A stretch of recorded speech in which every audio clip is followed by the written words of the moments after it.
Hello students, আশা করি প্রত্যেকে খুব ভালো আছো।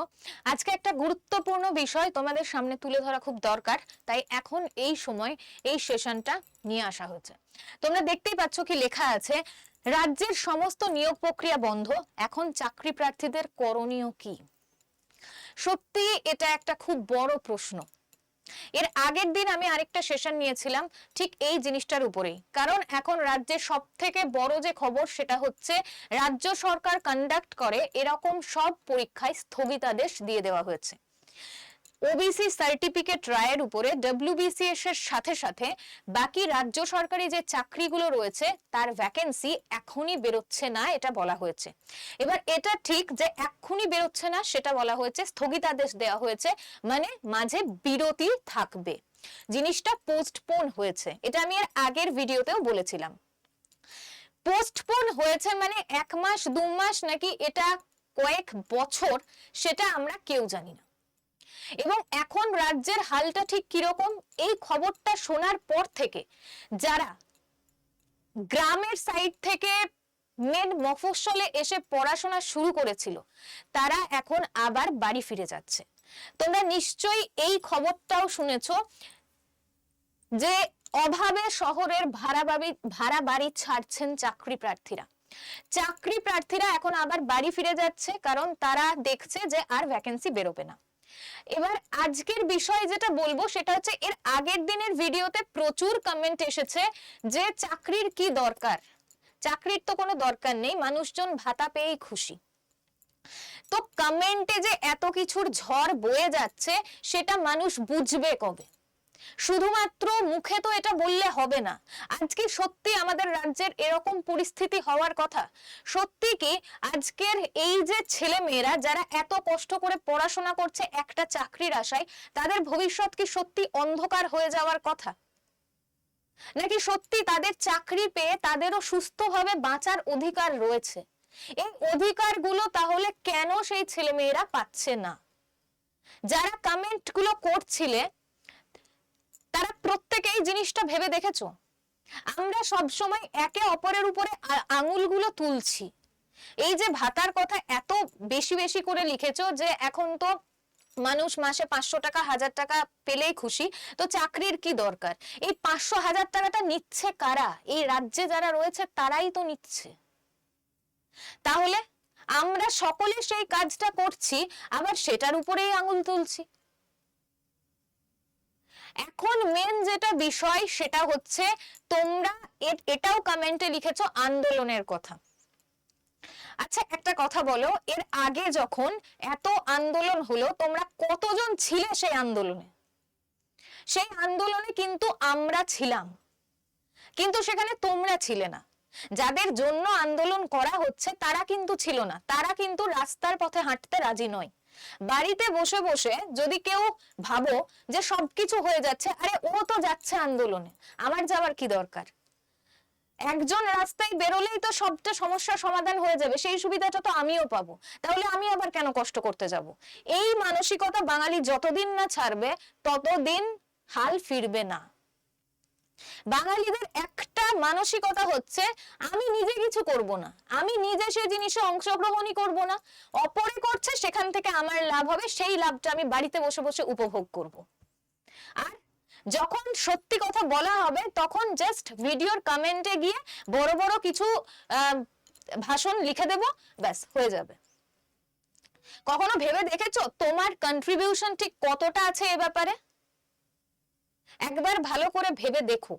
আজকে যে রাজ্যের এই চাকরি বন্ধ, এই চাকরি বন্ধ আজকের নয়। যে ভ্যাকেন্সি গুলো আসার কথা সেগুলো যে হঠাৎ করে আজকেই আসছে না এরকম নয়, এর আগে থেকেই। যেমন এসএসসির ভ্যাকেন্সি এখনো পর্যন্ত আসছে না, যারা টিচার হওয়ার স্বপ্ন দেখছে তাদের স্বপ্ন অনেকদিন আগেই শেষ হতে বসেছে। তখনও আন্দোলন হয়েছে, কতজন রাস্তায় নেমেছিল সেই আন্দোলনে? কেউ নামনি। তো বাড়িতে বসে বসে এই ধরনের কথাবার্তা বলতে ভালো লাগে, তাই এসব কথা যদি বলতে ভালো লাগে, বলে যদি সুখ পাচ্ছ আনন্দ পাচ্ছ তো পাও, কিন্তু এটা আলটিমেটলি গোল নয়। পরিস্থিতি যখন চেঞ্জ করা সম্ভব নয় তখন এই পরিস্থিতিতে থেকেই নিজের লাইফকে চেঞ্জ কি করে করা যায় সেটা ভাবো। রাজ্য সরকারের পরীক্ষা বন্ধ তো কি হয়েছে, কেন্দ্রীয় সরকারের পরীক্ষা আছে, রেলের পরীক্ষা রেগুলার হয়, সেটার জন্য প্রিপারেশন নাও। প্রিপারেশন তো আলাদা কিছু নয়। রাজ্য সরকারের পরীক্ষার জন্য যে যে সাবজেক্ট তুমি পড়ছো সেই একই সাবজেক্টের পরীক্ষা হয় কেন্দ্রীয় সরকারের পরীক্ষাতেও। শুধুমাত্র ইংলিশটা নিয়ে যারা ভয় পাচ্ছ, ইংলিশে ভয় পাওয়ার তো কোনো ব্যাপার নেই। তুমি যদি ব্যাংকের পরীক্ষা দাও, ব্যাংকের ক্ষেত্রে অঙ্ক খুব ক্যালকুলেটিভ, ইংলিশটা একটু টাফ, কিন্তু এসএসসির ক্ষেত্রে সেটা নয়। এসএসসির ক্ষেত্রে কিন্তু ইংলিশ টাফ আসে না। এখন এই পরীক্ষাগুলোর নাম বললে অনেকে বলবে আমি তো ইংরেজিটা পারি না, অঙ্কটা তো খুব কঠিন। তো কে বলেছে যে এই চাকরির ফিল্ডে সবকিছু সহজ? তুমি একটা চাকরি পাবে, তাও সরকারি, তোমার ভবিষ্যৎ সিকিউরড হবে, অথচ তুমি পরিশ্রম করবে না।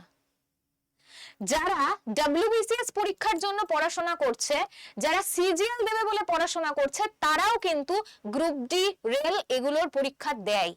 তাহলে কম্পিটিশনটা কোথায় সেটা বুঝতে পারছো? যদি সারা জীবন এটা ভেবে বসে থাকো যে এটা পারি না ওটা পারি না, তাহলে আদপে কিচ্ছু হবে না। নিজের সাহস নিয়ে এগিয়ে এসো, কেন পারি না, পারতে হবে। যদি আর 5টা স্টুডেন্ট পারে, তাহলে তুমি কেন পারবে না? তুমি তো কাউরির থেকে আলাদা নও। বাকি সবাই যেরকম পড়াশোনা করছে, জিনিসটা বুঝছে, তেমনি তোমারও বোঝার ক্ষমতা আছে। কেউ তো প্রথমেই সবকিছু পড়ে আসেনি, সবকিছু জেনে আসেনি। তাহলে তারা যদি শিখতে পারে, তাহলে তুমি কিসে কম? এই জিনিসটা যতদিন না নিজের মধ্যে নিয়ে আসবে, ততদিন চাকরির প্রিপারেশন ওখানেই বন্ধ থাকবে। এটা কঠিন ওটা কঠিন বলে চিরকাল পিছিয়ে যেতে হবে। তো এখন করণীয় কি? প্রিপারেশন মাঝপথে বন্ধ রেখে আবার ফিরে যাব নিজের জায়গায়? না, এই পরিস্থিতিতেও প্রিপারেশন চালিয়ে যাও। রাজ্য সরকারের পরীক্ষায় স্থগিতাদেশ এসেছে, কিছু দিনের গ্যাপ। হ্যাঁ, সেটা কেউ জানে না কিছু দিনটা 1 মাস, 2 মাস নাকি 4 মাস। তবে এই গ্যাপে কেন্দ্রীয় সরকারের পরীক্ষার ভ্যাকেন্সি তো বেরোবে, ব্যাংক আছে, এসএসসি আছে, রেল আছে। তোমার চাকরির দরকার, কেন্দ্রীয় সরকারের চাকরি নাকি রাজ্য সরকারের, এরকম বাছাবাছি তো ব্যাপার নেই। আর যদি বাছাবাছির ব্যাপার থাকেও, তাহলে এতদিন ছিল। এখন যেহেতু এই স্থগিতাদেশ চলে এসেছে, তো একবার ট্রাই করে দেখো না যে কেন্দ্রীয় সরকারের চাকরিটাও তোমার পাওয়ার যোগ্যতার মধ্যেই পড়ে। একবার তো এগিয়ে এসো। এখনো যদি ঘুমিয়ে থাকো, তাহলে জাগবে আর কবে? এবার সমস্ত কিছু তোমাদেরকে ফাইনালাইজ করতে হবে যে তুমি নিজের লাইফে কি চাও। যতদিন না নিজের ভালোটা নিজে বুঝবে এবং তার সাথে অপরের ভালোটা বুঝবে, ততদিন সমাজের ভালো হওয়া সম্ভব নয়। আগেও বললাম, যতদিন এই মানসিকতা থাকবে যে ও করছে ওর দ্বারা আমার হয়ে যাবে, আমি আলাদা করে কোনো কষ্ট করব না, ততদিন সমাজে এরকমই অন্ধকার নেমে আসবে। কেউ সমাজকে পাল্টাতে পারবে না। কেন বলা হয় যে একজন শিক্ষার্থী ভবিষ্যতে আরো দেশ গড়বে? কেন বলা হয়? একটা দেশ গড়তে একজন শিক্ষার্থীর অবদান সব থেকে বেশি, কারণ তার চিন্তা ভাবনার পরিবর্তনের জন্য। সেই পরিবর্তনটাই যদি না আসে, তাহলে দেশ গড়বে কি করে? একবার অন্তত ভেবে দেখো এই কথাগুলো। আর নিজেকে একদম নিজেই হারিয়ে না দিয়ে একবার ঘুরে দাঁড়াও আর চাকরির প্রিপারেশন নাও। আজকের মতন সেশনটা এই পর্যন্তই রাখবো। আবার কোনো একটা সেশনে, পরবর্তী সেশনে দেখা হবে। অবশ্যই জানিও তোমাদের মতামত কি কমেন্ট বক্সে। আজকের মতো সেশনটা এই পর্যন্তই।